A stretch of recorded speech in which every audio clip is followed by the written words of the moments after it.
Hi, my name is Grace Gowan, and today I'm going to be talking about how to pair wines on a budget.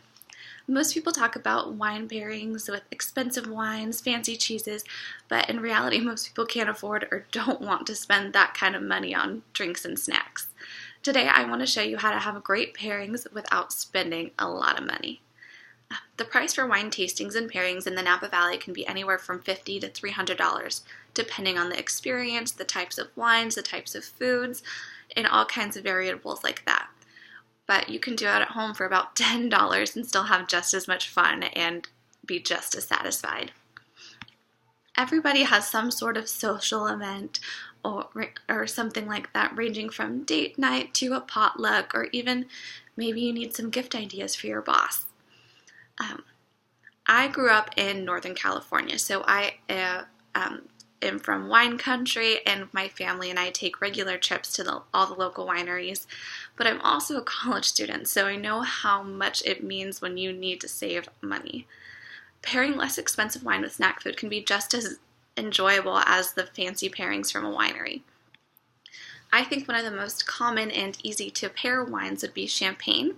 The name Champagne is actually specific to a certain region in France that produces it, so it's not really Champagne unless it's from there, but all the local wineries have their own versions and it's just labeled as a sparkling wine.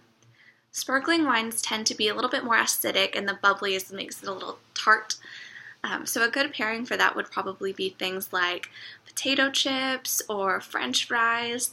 Just that saltiness and fattiness helps to cut through the acid levels and makes a really great treat. But after having something so salty, you're probably looking for something sweet. So another idea is to have port. Port would be a dessert wine, and it tastes very rich like chocolate. And it has a little bit of a higher alcohol content, so much like dessert, it's probably best in smaller portions. And what better thing to pair with chocolate than more chocolate? Although port can be pretty sweet, you can pair it with something like a dark chocolate with a little bit of the bitterness to help take away some of the sweetness so it's not so overwhelming.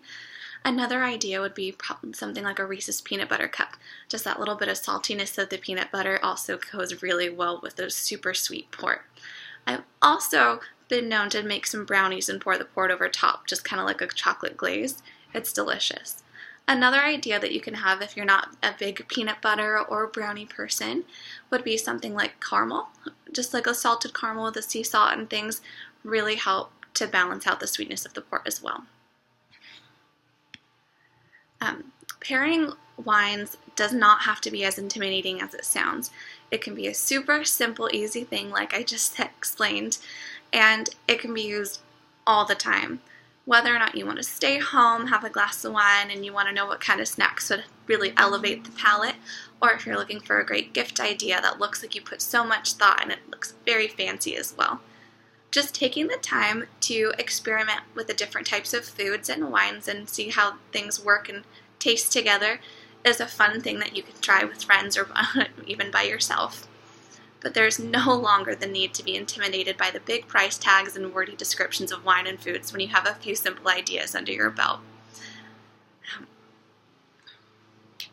You really don't need to spend that much money. You can do all of these pairings for under $10 in just one trip to the grocery store. It's a super simple, easy way to heighten your food and wine choices to the next level, or any party or event that you choose. Thank you so much for listening, and I hope that you learned a little bit. So next time you have a party or an event or a date night, you can have a couple ideas to try to make it a little bit more exciting or add a new twist to your normal menu. Thank you.